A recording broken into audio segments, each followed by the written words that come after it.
Траханата събира почитатели от цялата страна и от близки държави. Траханата е традиционна и здравословна гозба. Тя е естественият български пробиотик. Това е жива храна, богата на млечно-кисели бактерии, замесени с квас. По време на празника на траханата ще има хубава българска музика, вкусна храна, забава за цялото семейство. С нас са производители на трахана от цяла България и от Турция. Празника на траханата в Пелевун се организира от Теменушка Матева, нощви пелевунци от близо и далеч, Стоян Стоянов, кулинарните фестивали на България, Десислава Димитрова, Slow Food Ивайловград, с подкрепата на община Ивайловград.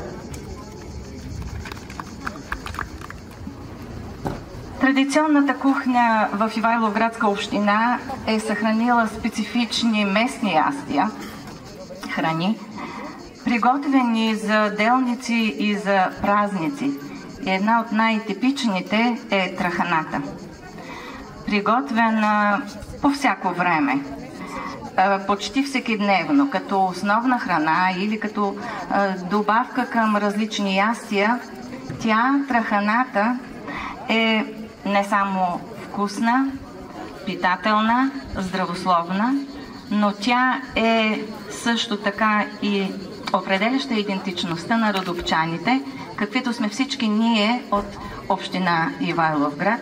И най-вече днес събирането ни е доказателство за идентичността на Пелевун. Клубът е създаден в 2012 година от Светла Кюмюрева, Дарина Гайдарова и Красимира Георгиева.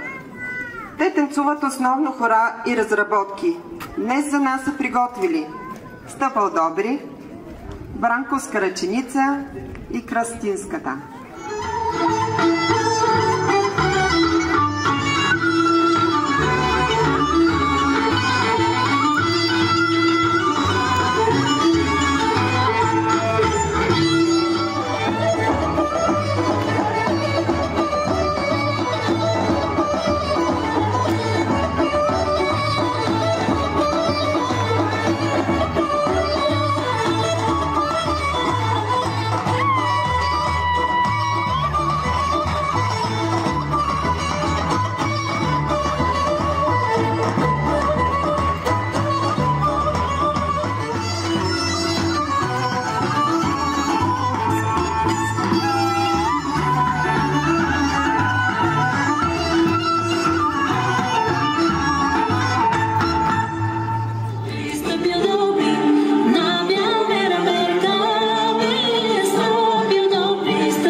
Тоест на тия, които трябва да продължат с някаква мисия, тия, които не се едно, времето вече е дошло.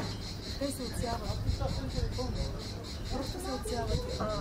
Времето, когато си пораснал, да осъзнаеш нещата, то си идва. Просто се случва в даден момент. Аз също никога не съм знаела, че ще правя това нещо, че сме имали толкова важно. Но ето важно е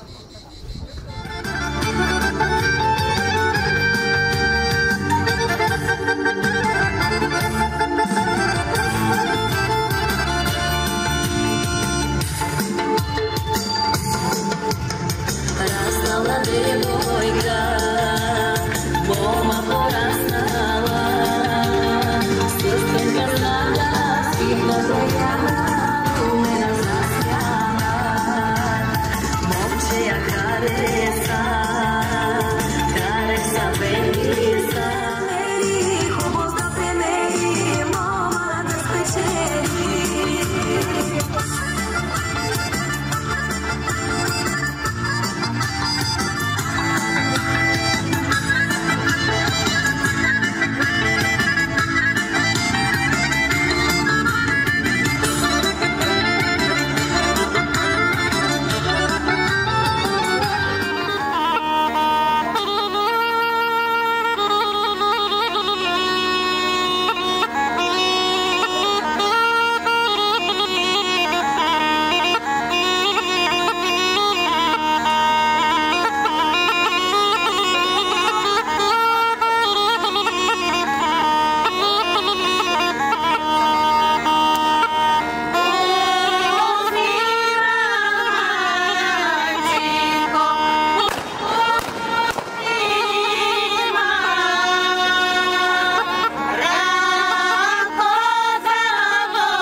Да, бе, черно. То няма черно.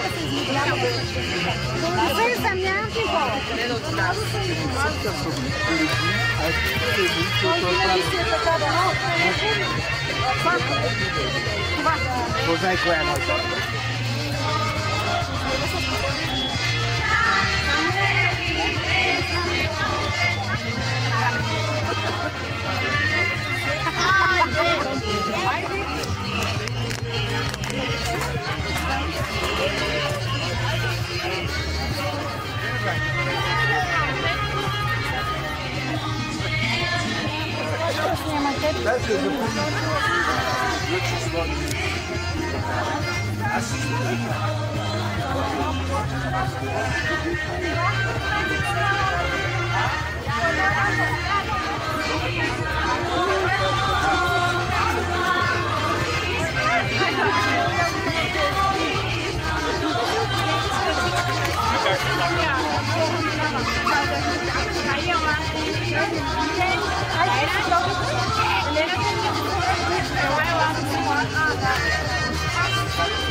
Se le peti.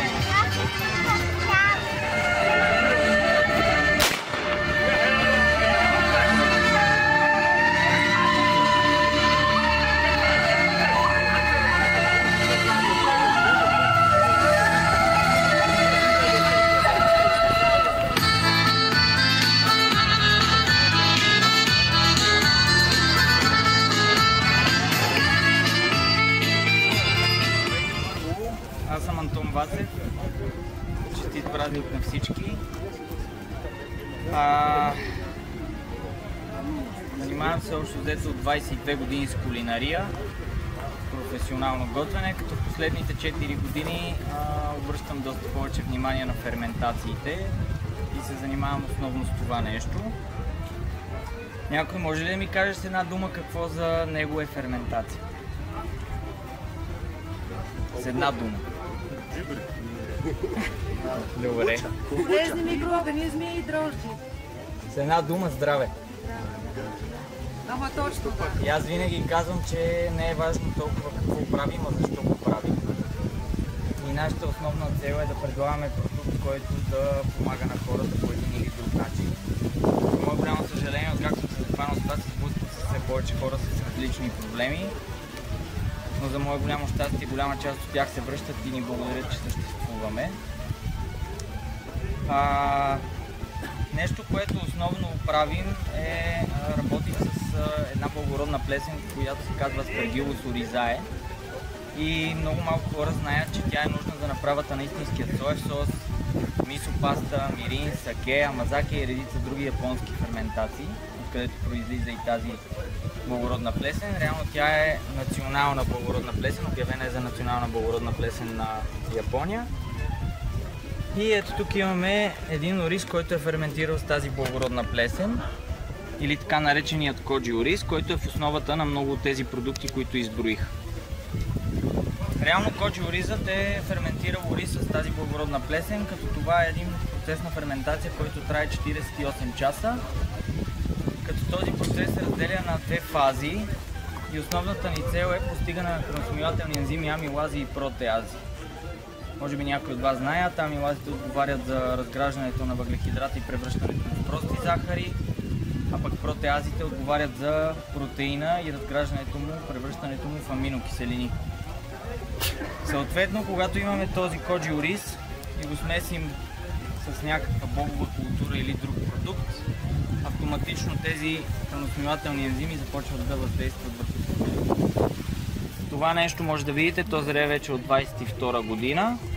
Реално е квасен хляб, коджи ориз, вода и сол. Няма абсолютно нищо друго. Няма никакви добавени подобрители на вкуса, ета каквито и да било и така нататък. Това е същото нещо, само че от леща, вместо квасеният хляб тук има леща, пак е от 22 година зрее. И тук имаме една паста, която зрее от 20-та година, значи вече е на 5 години и 1 месец. Тя е от черен боб. Ако искате, после може да се приближите и да видите мани кристалчета, които може би, на което така на слънце ги завъртя, ще видите как блестят. Тези кристалчета реално са кристализирали аминокиселини. Според нея нямаше нужда да се правят такъв тип изследване, защото никъде не намира информация за съдържание на изофлавони в лещата или в смилянския фасул. И в квасения хляб също така. Съответно за нея беше безпредметно да се прави този тип изследване. Аз тогава зададох един елементарен въпрос, дали киселото зеле съдържа изофлавони. Тя ми каза не. И аз казах ми тогава как, може би и вие знаете за един случай, в който хора се лекуват с кисело зеле от рак. И аз казвам, според мен въпросът не е изофлавоните, а по-скоро самата ферментация. Тя е нещото, което прави реално цялата магия. Категорично ми отказа да направим този тип изследване. Надявам се да намеря друг човек, с който може да го направим и в даден момент това да се случи. Защото, пак казвам, не е важно какво правим, а защо го правим. Реално процесът за направа е доста елементарен. Единственото нещо, което за да може да го направите и в домашни условия, ви е нужно ето това. Защото за да направите този коджи ориз са нужни параметри, които трябва да се спазват и това като при всяка ферментация. Знаем параметрите, които са важни. Това са температура, влажност, при някои ферментации, време и така нататък. Тези две фази на ферментация, за които споменах, реално първата фаза е с цел постигане на храносмилателните ензими амилази, а пък втората фаза на ферментация е за постигането на протеази. Съответно, за да го направите този ориз вкъщи не е невъзможно, но е сложно, защото трябва да поддържате температура при първата фаза от 30 до 35 градуса и относителна влажност около 85%, което е, ако не е в някаква ферментационна камера или инкубатор. И лакета аз горе-долу трябва да сложа около 300 в случая за тази рецепта. и изчисляваме солта от общото тегло на всички продукти, които в случая ще са кило 250. Съответно солта ни трябва да е 125 грама. По принцип традиционно соевият сос и мисо пастата се правят с доста по-висок процент на сол, тъй като някои от тях ги оставят да зреят много години, както в случая, нали, тази паста. При нас сме направили доста експерименти, доста проби и виждаме, че да, наистина, когато добавим по-голямо количество сол, по принцип, нали, ако предвиждаме, че една паста ще зрее 3 години, 5 години и така нататък, би следвало да качим процента сол, за да може да я консервираме за по-дълго. В случая тази паста е на 5 години и е с едва 6% сол, което е адски ниско като количество. Сега към коджи ориза, тъй като казах, че е дехидратиран, ще добавя водата.